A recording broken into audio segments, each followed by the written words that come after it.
Hello guys, welcome back. This is part 2 of lesson 6 for Calculus AB. This is the definition of the derivative with limit notation. So we're going to, in this video, talk about the two definitions of the derivative and show you how to apply them. In the last video, I actually took the equation you guys see here and I'm going to just rewrite it the way that I showed you guys because it's the same thing. I'm going to replace the h's with delta x, and it doesn't matter in what way you use the formula, but because I derived it with you guys like this, I'm going to just be consistent in the videos, so I'm going to use this form, but they're the same thing. The only thing is that I replaced x with a and h with delta x, right? So that's really all I'm doing. So let's look at how to use this problem. It says find the derivative of the function at some number a.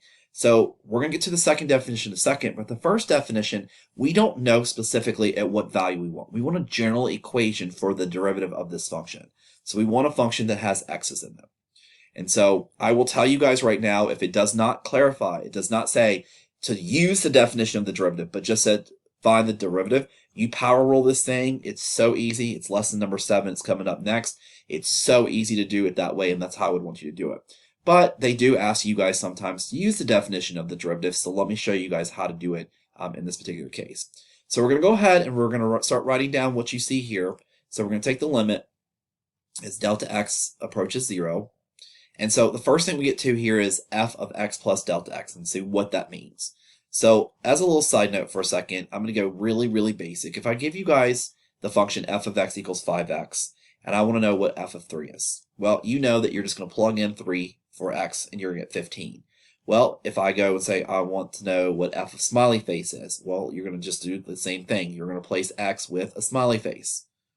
And now if we go to x plus delta x, well, that's just going to be 5. And then again, you're going to replace every x that you see with an x plus delta x. That's all this is. So if I look back at this example that we're doing now, we want to find what f of x plus delta x is in this example. So here's our side work. Well, we have two x's that we're replacing. So we're going to have x plus delta x squared, right? Because I'm replacing x with x plus delta x, just substituting in. And then we're going to do plus 10, and it's going to be x plus delta x. So this whole thing right here is going to be what we're going to solve for in this problem. So we're going to go ahead and write x plus delta x squared plus 10 times x plus delta x. And so we've now found this first term right here. All right. And then we're going to do minus, and then we're going to subtract the function. So we're going to drop the function x squared plus 10x, because this is f of x, right? This is f of x. And this goes all over delta x. Now, a couple things are going to always happen 100% of the time when you guys simplify this. Is the first one is that these two terms will cancel. So your entire f of x function will eventually cancel. So when you simplify, you're going to have an x squared in here, and you're going to have a 10x in here. As you guys can already see, the x squared is this, and the 10x is that. The second thing is that delta x is going to be part of your every term that you have left over, because you want to be able to get rid of this. Because right now what you would do is you would substitute. You would substitute 0 into these problems, and you would get 0 minus 0. So trust me when I tell you guys that. So we're going to go ahead and just continue on with the problem and do a little bit more with it. And so we're going to start simplifying. So we're going to go ahead and simplify the numerator just using algebra. So we have a binomial squared. So we're going to do x squared plus 2x delta x, right? It's just multiplying and double. And then we're going to do delta x squared. And then we're going to go ahead and distribute the 10. So we have a 10x plus a 10 delta x. And then we're going to do minus x squared minus 10x all over delta x. So this is why, again, it's very confusing. But I'm just really doing algebra here. Like, it just looks weird. It's what I should say, not really confusing. It looks weird. But I know you guys can handle it. So, well, I told you guys, this is going to cancel with this. And this is going to cancel with this. And that's always going to be the case for doing these problems. All right, it's always going to be the case with problems. Now we're going to start simplifying even more. So we're going to go even further with this. And I want you guys, so I'm going to skip a step here, but look at it. So I've got this term, and this term in my numerator. And notice that every one of them has a delta x in it. So I'm going to go ahead in my numerator, and I'm going to go ahead and plug, or because if I did substitution again, I would get 0 over 0, right, in indeterminate form. So I'm going to go ahead and get a 2x plus delta x plus 10, okay? And so the delta x's are now going to cancel. The delta x's are now going to cancel, and then all I have to do to finish this problem up is just do the limit as delta x approaches 0 of 2x plus delta x plus 10. And then if I actually substitute in delta x for 0, this is going to go away, and then I'm left with just 2x plus 10. So this is going to be the derivative of this function. So this is equal to f prime of x of our function. And so I can now plug in any value for a or any value for x, and then I'll get the value for what rate of change is happening here. And again, lesson 7 is going to show you guys how to use the power rule to find this problem. And like once you know the power rule, you're going to realize, oh my god, this took no time at all. But this is how you do the very first example, right? And so it's not the most practical because we do have easier ways of doing it. Using our derivative rules is much easier, but it is nice to just see how the definition of the derivative was derived and how it actually is useful to find the derivative. But again, there is a much easier way to do it. So let's look at example number 2, and this is going to be the alternate form, and I like this one so much better. So it's just going to be the derivative of the definition of the derivative would be the slope of a function, and it just, instead of doing the x delta x thing right here, we just really have an a, and we have an x, and we have an f of a, and we have an f of x. And so again, just like in the first video, we'd have a curve, we'd have 2 points, we would have them actually, create the secant line, right? The secant line, these points, that's what this little guy right here is. And then if x becomes closer to a, right, these get closer and closer to the point where they're on top of each other, I will then eventually have a nice little tangent line.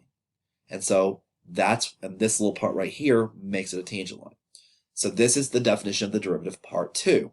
What I like about this, ladies and gentlemen, is that it's given you a value. So a is going to be equal to the value that we're looking for, which is 3. And now we can go ahead and start plugging in what we know. So let's actually go ahead and start doing this and see how we do with the question.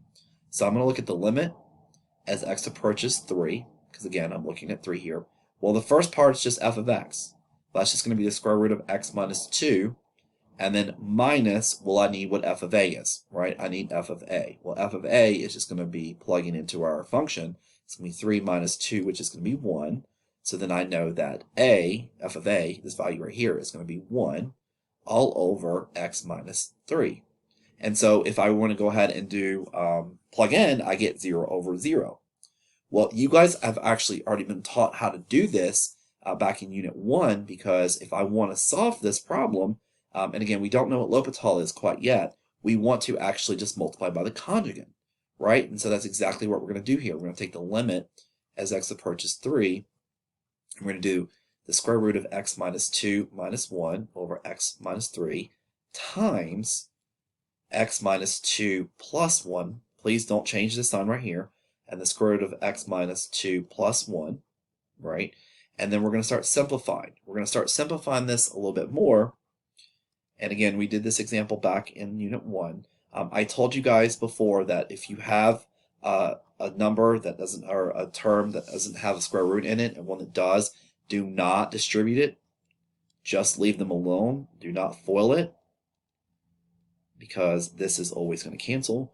And so what we're left with in the top is the square root of x minus 2 times the square root of x minus 2 is just x minus 2.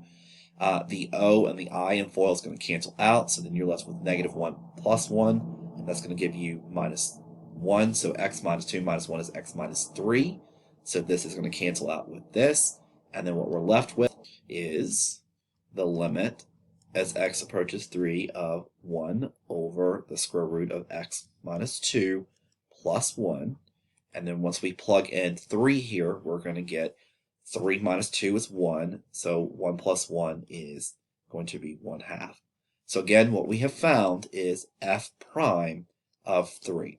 Now again, using the chain rule on this example is going to give you a much easier way of doing the problem.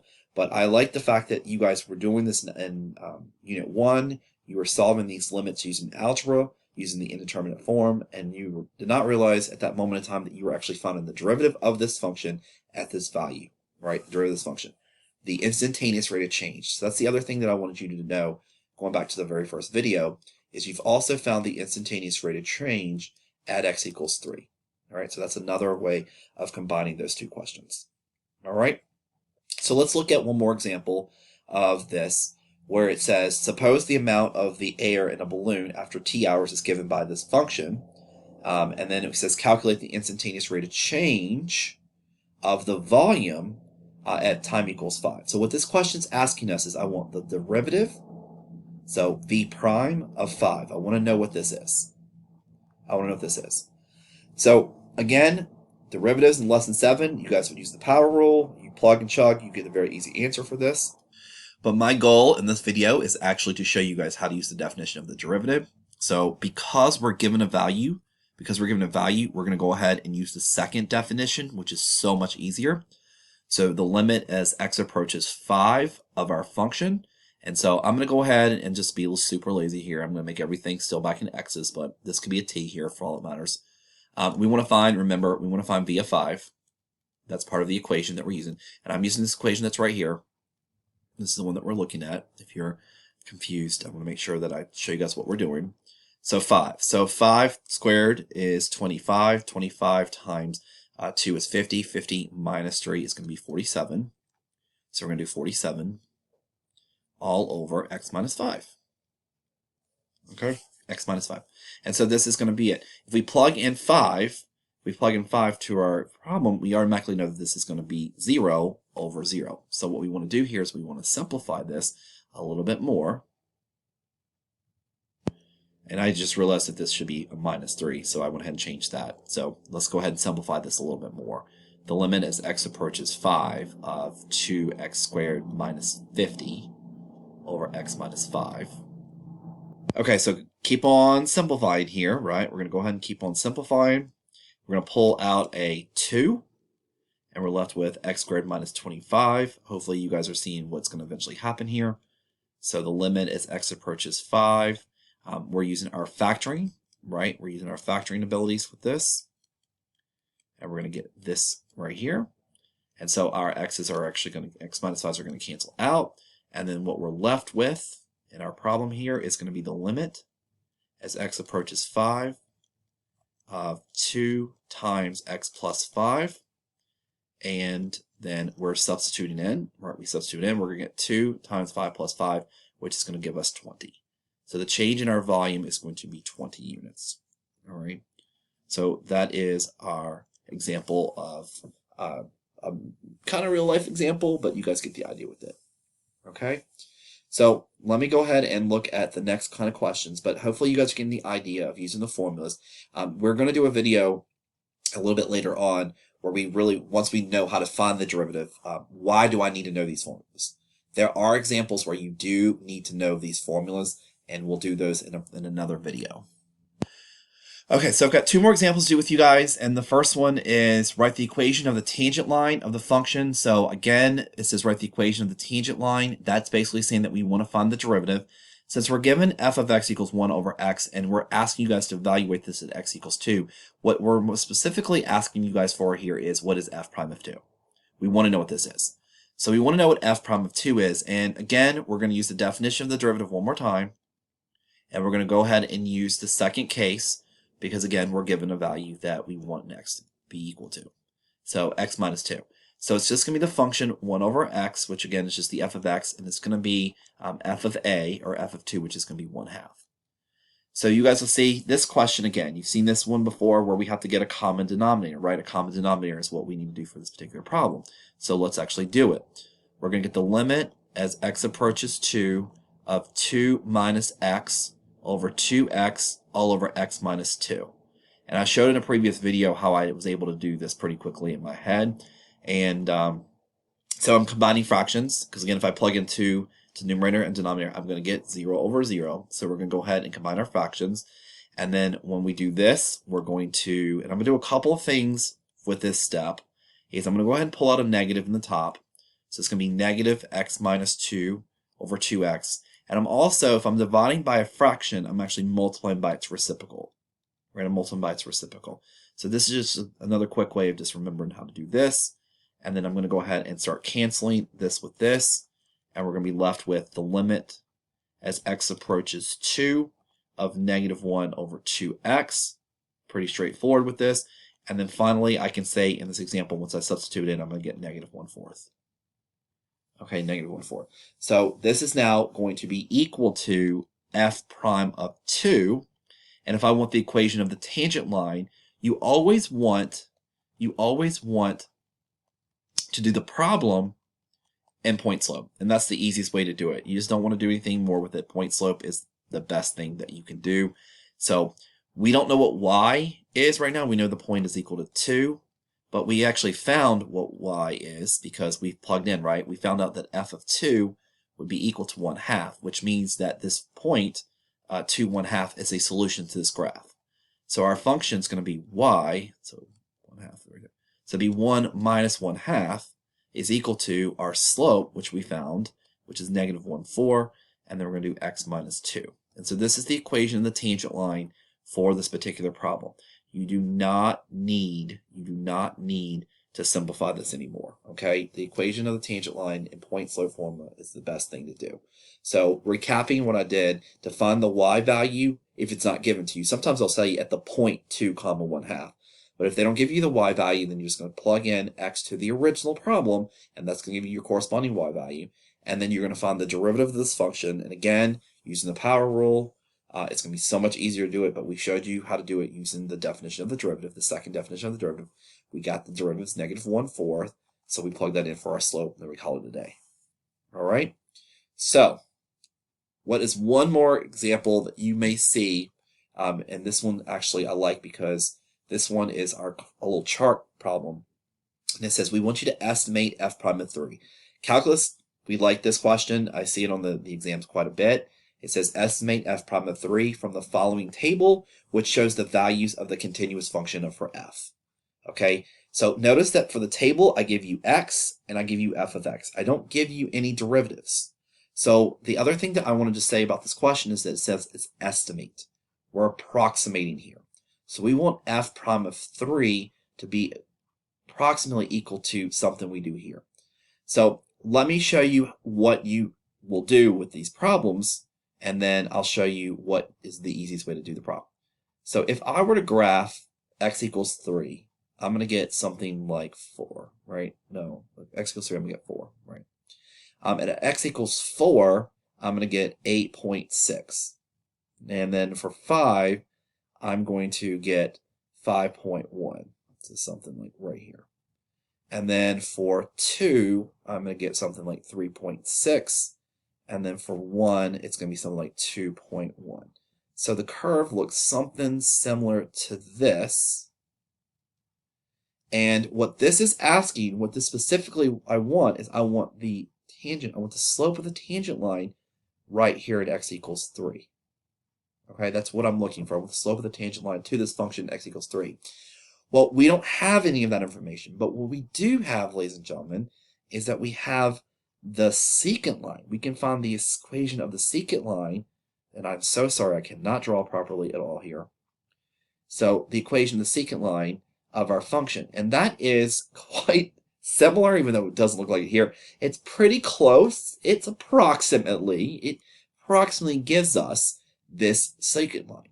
So when you're solving the problem, you're going to go to the immediate right and left of your values, and you're going to find the equation of the secant line, right? If you find the equation of the secant line, you will get this. So this kind of solidifies kind of what we talked about in the very first video. So I'm going to go ahead and find 8.6 minus 3.6 all over 2. And I'm going to get that this is 5 over 2, which is going to be approximately going to be the slope of our tangent line there, because it's pretty close to what you have. So it's an approximation. You don't want to do 1 and 6 because you don't want something that's much further out. You want points that are really, really close to it. So if I ask you guys to find f prime of 5, you would do 4 and 6. If I ask you guys to do 2, you would do 3 and 1, etc., etc. So that's it, guys. That's lesson number 6.